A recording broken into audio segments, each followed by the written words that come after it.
An audit conducted by Department of Defense Inspector General reported that from 2017 to 2020, corrosion maintenance conducted by squadron maintainers on FA-18 Charlie through Growler aircraft cost the Navy more than $2 billion. Hello, I am AM2 Andrew-Griswold at CNATT Lemoore. In this video, you will learn how to identify the common types of aircraft corrosion and will be given a brief explanation of corrosion documentation. Corrosion is a natural and destructive process that gradually deteriorates materials, leading to significant economic and environmental consequences. The NAVAIR 01 TAC 1 Alpha TAC 509 Volume 1 is the technical manual used to identify aircraft corrosion. According to this manual, the definition of corrosion is the electrochemical deterioration of a material or its properties due to a chemical reaction with the surrounding environment. Corrosion manifests in various types.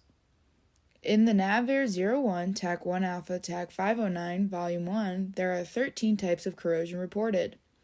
They are uniform surface, galvanic, pitting, intergranular, exfoliation, crevice, filiform, erosion, stress corrosion cracking, hydrogen embrittlement, corrosion fatigue, fretting, and hot corrosion. Uniform surface corrosion is probably the most common type of corrosion.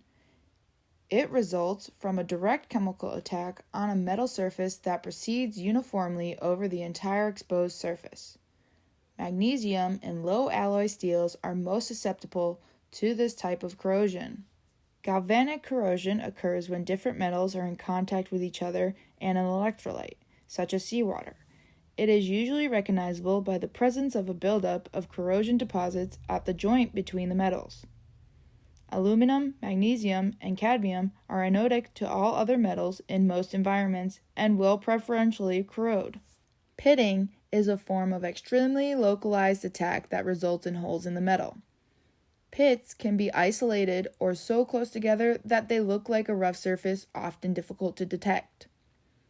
Pitting is usually first noticeable as a white or gray powdery deposit, similar to dust, which blotches the surface.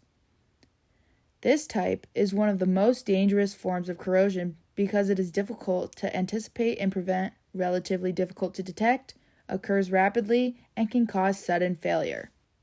Intergranular corrosion is an attack on the grain boundaries of the metal. It consists of quantities of individual grains, each having a clearly defined boundary, which chemically differs from the metal within the grain. When an electrolyte is present, rapid selective corrosion of the grain boundaries occur. Intergranular corrosion can remain undetected while causing a significant reduction in metal strength. Intergranular cannot be seen during visual inspection. Exfoliation corrosion is an advanced form of intergranular corrosion where the surface grains of the metal are lifted by a force of expanding corrosion products occurring at the grain boundaries. The lifting up or swelling is visible evidence of exfoliation corrosion. This type of corrosion is found primarily in aluminum sheets around steel fasteners. Crevice corrosion is one of the most familiar types of corrosion. Field experience shows that this type of corrosion may occur in any crevice where a stagnant solution has pooled. Crevice corrosion occurs because of the environment of the local area is different from the larger environment. As a result, the metal surfaces, even though they may be the same metal, have different activities and corrosion occurs inside the crevice. This kind of corrosion can also occur when a surface is covered by a foreign material. Filiform corrosion is a form of crevice corrosion that occurs on metal surfaces having a thin, less than 4 mils organic protective coating.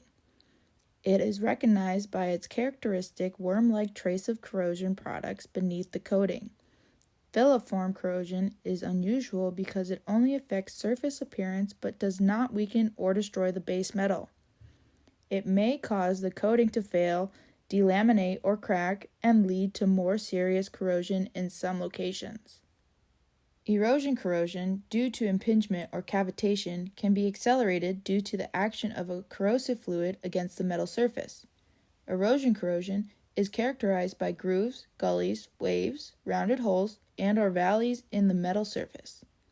Erosion corrosion can create a thin material, especially in tubing, that can fail under a load. Perforation and surface wear can cause reduced efficiency in equipment. Soft metals like copper or lead, or metals that depend upon development of a protective surface film, aluminum, stainless steel, titanium, are susceptible to erosion corrosion damage. Stress corrosion cracking, or SCC, is the cracking of metals caused by the combined effects of constant tensile stress, internal or applied, and corrosion. During SCC, the metal does not appear to be attacked over most of its surface, while fine cracks progress through the interior of the part, generally intergranularly. Cracking is generally perpendicular to the applied stress. In aircraft, high-strength steel parts, for example, landing gear, and high-strength aluminum parts are particularly susceptible to stress corrosion cracking.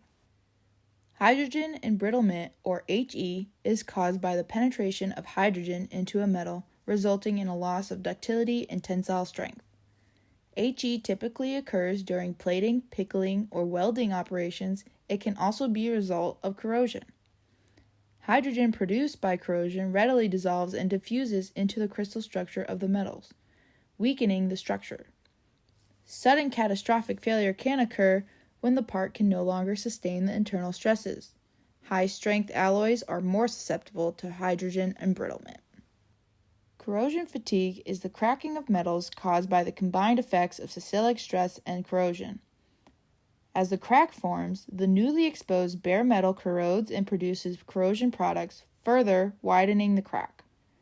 The crack is propagated predominantly in the fatigue mode, in which the rate of the cracking is controlled by the stress concentration in the main cross-section, the physical properties of the metal, and the presence of the corrosion products on the crack face. Cracking is generally perpendicular to the applied stress and proceeds transgranularly. Though the outward appearance and initiation of the corrosion fatigue and stress corrosion cracking are similar, the method of crack propagation is distinctive. Fretting corrosion occurs at contact areas between materials under load subject to repeated vibration. The relative motion needed to produce fretting is extremely small, sometimes less than an inch. The corrosion products increase the wear of the surface, and the wear exposes more bare metal surfaces to be corroded. Fretting corrosion has the general appearance of galling, in which chunks of metal are torn from the surface with corrosion at the torn areas and ragged pits. Fretting corrosion can result in fatigue strength loss, surface wear, and electrical contact failures. Hot corrosion, or high-temperature oxidation, in the absence of water can occur at high temperatures such as those found in turbine engine combustors, turbine sections, and afterburners. When hot enough, metals can react directly with the surrounding gases, producing an oxide scale. Contaminants introduced as chlorides and sulfates can accelerate this type of corrosion. Proper documentation of the aircraft corrosion helps alleviate misreporting, resulting in the proper corrective action taken. Malfunction codes, or MAL codes, can be found in Appendix E of the NAVAIR Force Instruction 4790.2 series. These codes are used when the need for maintenance exists to document the type of severity degree of corrosion found on the aircraft, aircraft components, and support equipment. In closing, remember the best defense against corrosion is a good offense. I am AM2 Andrew-Griswold from CNATT Lemoore, and this concludes today's training.